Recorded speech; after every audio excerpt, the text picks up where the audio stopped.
ఏంది ఇంకా పోరాటం జరుగుతూనే ఉంది. అటు కలెక్టర్ ఆఫీస్‌లో కంప్లెయింట్ చేసిర్రు. మళ్ళీ ఇక్కడికి వచ్చిర్రు. లోపల చైర్మన్ ఏం చెప్తున్నారు? ఇవాళ గతంలో 16వ తారీఖు 2వ నెల 2026 తేదీన హైదరాబాద్ పబ్లిక్ స్కూలు రామంతపూరు బేగంపేట్లలో గిరిజన బాలబాలికల హాస్టల్ విషయంలో ఏదైతే గిరిజన బాలబాలికల హాస్టల్లో జరుగుతున్నటువంటి నిర్లక్ష్యం పట్ల గౌరవనీయులు ఆనాడు కలెక్టర్ గారికి వాణిలో మేము వివరించినాం. అక్కడ ఏం వివరించినాం మేమంటే, గౌరవనీయులు ముఖ్యమంత్రి గారు యనమల రేవంత్ రెడ్డి గారు ఈ గిరిజన సమాజం పట్ల ఎంతో ఆసక్తితో ఈ బిడ్డలు చదువుకోవాలని GOMS నెంబర్ 53 విడుదల చేసి అందులో 1,53,67,000 రూపాయలని వారు శాంక్షన్ చేస్తూ ఒక అద్భుతమైన జియో ఇచ్చారు. ఆ జియో మీద ఏదైతే ఆ జియోలో 7 కేర్ టేకర్లను ఇచ్చారు, 4 వాచ్మెన్లను ఇచ్చారు, 3 వంట మనుషులను ఇచ్చారు, 2 కామాటిలకు ఇచ్చారు, 2 బాత్రూమ్ శుభ్రం చేసే వాళ్ళకి ఇచ్చారు, అదేవిధంగా బట్టలు ఉతికే వాళ్ళని కూడా సిబ్బందిని ఇచ్చారు, అదేవిధంగా విద్యార్థులకు ఎయిర్ కటింగ్ చేసే నాయులను ఇచ్చారు, ఆరోగ్య భద్రత కోసం వారికి నర్సులను ఇచ్చారు. ఈ విధంగా అనేకమైనటువంటి గొప్ప ఒక అద్భుతమైన జియోని ఈ రాష్ట్ర ప్రభుత్వం విడుదల చేసింది. అయితే దానికి విరుద్ధంగా ఇప్పుడు ఈనాడు ఉన్నటువంటి ప్రైవేట్ ఏజెన్సీలు వాచ్మెన్లను నియమించలేదు, ట్యూషన్ చెప్పే టీచర్లను నియమించలేదు, వంట మనుషులను కూడా నియమించలేదు. కేవలం వాచ్మెన్ యొక్క భార్యలతోనే అక్కడ ఇక్కడ వంటలు చేపించుకుంటూ వీళ్ళు ఇవన్నీ కూడా మేనేజ్ చేస్తూ ఉన్నారు.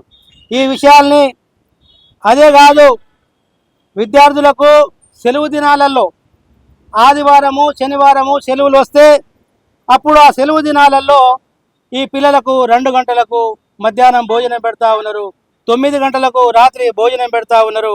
ఈ విషయాల్ని కూడా మేము 16వ తారీఖు నాడు కమిషన్ గారికి 16వ తారీఖు నాడు మన గౌరవ గిరిజన శాఖ మంత్రివర్యులకు మా ఆల్ ఇండియా బంజారా సేవా సంఘ్ జాతీయ అధ్యక్షులు మాజీ మంత్రి అమర్ సింగ్ తిలావత్ గారిని స్వయంగా తీసుకువెళ్ళి మన గిరిజన మంత్రివర్యులు అడ్లూరి లక్ష్మణ్ గారితో ఈ విషయాన్ని తెలియజేయడం జరిగింది. వారు కూడా ఈ విషయం పట్ల స్పందించి తక్షణమే మేము విచారణ చేపట్టి ఆ ప్రైవేట్ ఏజెన్సీని తొలగించి మేము టెండర్లను పిలిచి అక్కడ టెండర్లు వచ్చేంత వరకు మేము గవర్నమెంటే టేక్ ఓవర్ చేసుకుంటామని వారు కూడా మాట ఇవ్వడం జరిగింది. అదే కాదు, ఆనాటి నుంచి ఇప్పుడు గవర్నమెంటు 2 జతల స్పోర్ట్ డ్రెస్సులు, 2 జతలు స్కూల్ డ్రెస్సులు, 2 జతల యొక్క బూట్లు, మరి పిల్లలకు చదువుకోవడానికి ఇండోర్ గేమ్స్, పిల్లలు చదువుకోవడానికి మ్యాగజైన్స్, అలా చెప్పుకుంటా పోతే అనేకమైనటువంటి సౌకర్యాలని ఈ గవర్నమెంట్ కల్పించింది. దానికి విరుద్ధంగా వీళ్ళు ఎవరికీ నియమించటం లేదు. ఆ వచ్చినటువంటి ఏదైతే వచ్చినటువంటి ఆ డబ్బుని వీళ్ళే స్వయంగా బిల్లులు పెట్టుకొని తీసుకునేటువంటి ప్రయత్నంలో వీళ్ళు ఉన్నారు అని మేము గౌరవ కమిషన్ మెంబర్ అయినటువంటి మన బాలల హక్కుల కమిషన్ గారికి మేము వివరించిన సందర్భంలో 16వ తారీఖు నాడు వివరించిన సందర్భంలో ఈరోజు మా పేరెంట్స్ మిత్రులందరికీ వారు పిలవడం జరిగింది. పిలిచి మీ బాధలు ఏంటి అని వాళ్ళు మాకు అడగడం జరిగింది. అయితే మేము ఈ విషయాన్ని చైర్పర్సన్ గారు మనకు అక్కడ కమిషన్ ఆఫీస్ నుంచి ఫోన్ వచ్చింది, మీరందరూ రావాలని చెప్తే 33 జిల్లాల పేరెంట్స్ అందరూ కూడా ఇవాళ కమిషన్ ముందు హాజరు కావడం జరిగింది.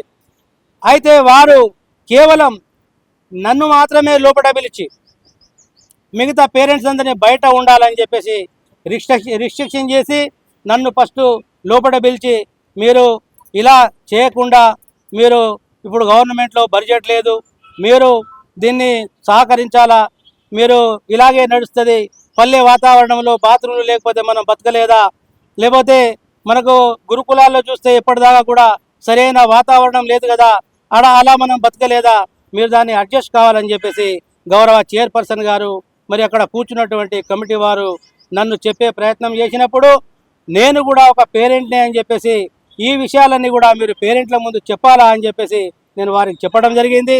అప్పుడు ఇప్పుడు ఆ 33 జిల్లాల నుంచి వచ్చిన పేరెంట్స్ మిత్రులందరికీ కూడా వారు లోపల పిలిపించుకోవడం జరిగింది. అయితే పేరెంట్స్ అందరూ కూడా ముక్త కంఠంతో ఈ పిల్లలకు జరిగినటువంటి అన్యాయాన్ని వారు కమిషన్ దృష్టికి తీసుకువెళ్ళారు.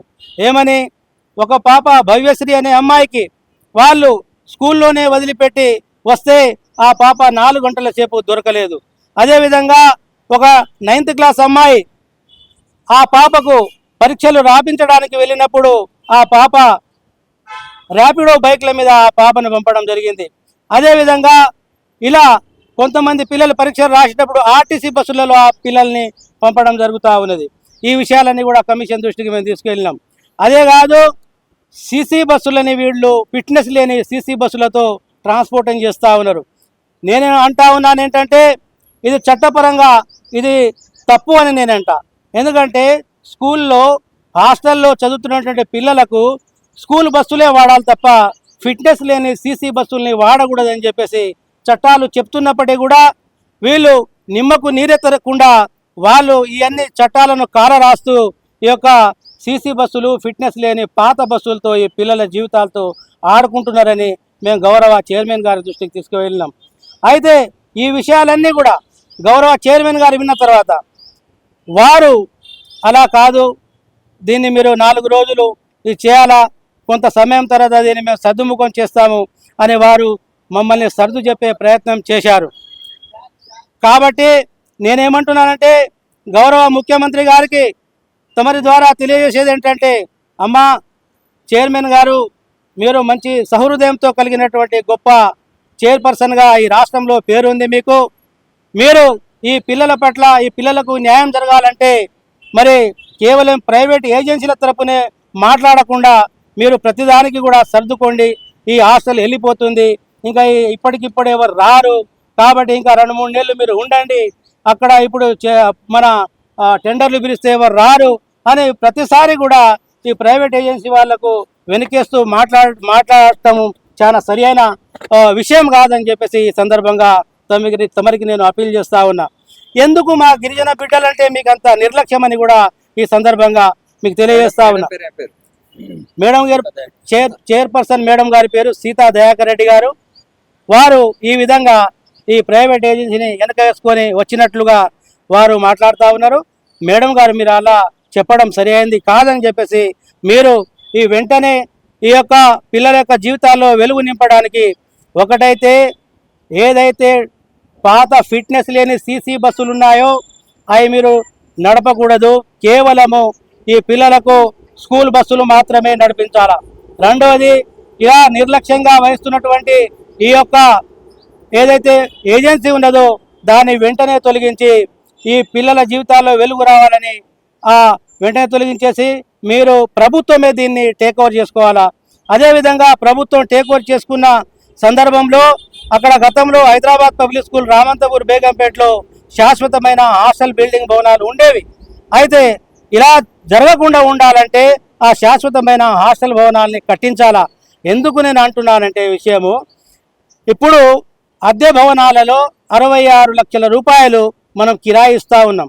అంటే 1,53,67,000 రూపాయలు మన గవర్నమెంట్ శాంక్షన్ చేసిన అమౌంట్లో ఇప్పుడు 66 లక్షల రూపాయలు కేవలం మనం అద్దె భవనాలకే ఇస్తున్నాం.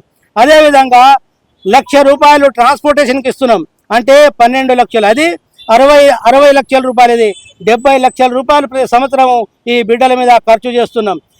బేగంపేటలో 177 ఎకరాలు ఉంది, రామంతపూర్లో 77 ఎకరాల భూమి ఉంది.